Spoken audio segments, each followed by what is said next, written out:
In 1897, the powerful Benin Kingdom faced one of the most devastating moments in its history.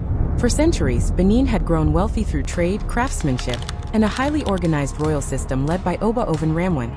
The kingdom was especially famous for its extraordinary bronze plaques and sculptures, later known worldwide as the Benin Bronzes. By the late 1800s, the United Kingdom wanted greater control over trade in the region, particularly palm oil, rubber, and other valuable resources.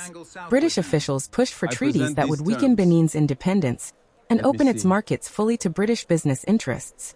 Tension exploded in January 1897. A British delegation led by Acting Consul General James Robert Phillips attempted to enter Benin despite warnings not to come during sacred ceremonies. The delegation was attacked near Benin territory, and most of the British party was killed. The exact causes remain debated by historians, but the event gave Britain the justification it wanted for military action. Within weeks, Britain launched what became known as the Benin Expedition of 1897.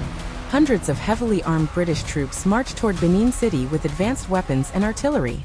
After fierce resistance from Benin warriors, the city was captured and burned. The invasion devastated the kingdom. Royal buildings were destroyed, sacred shrines were damaged, and thousands of cultural treasures were seized.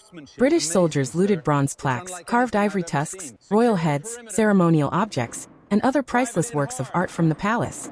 These objects later became collectively known as the Benin Bronzes.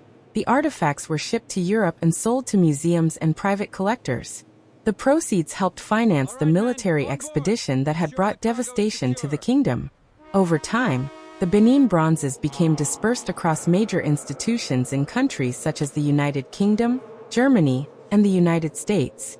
Many eventually found their way into some of the world's most famous museums, including the British Museum. Following the fall of Benin City, Oba Oven Ramwen fled into the surrounding forests. After months of uncertainty, he surrendered to British forces. He was subsequently exiled to Calabar, where he lived far from his kingdom until his death in 1914. With the collapse of royal authority, the Benin Kingdom lost much of its political independence and was absorbed into British colonial administration in what would later become Nigeria.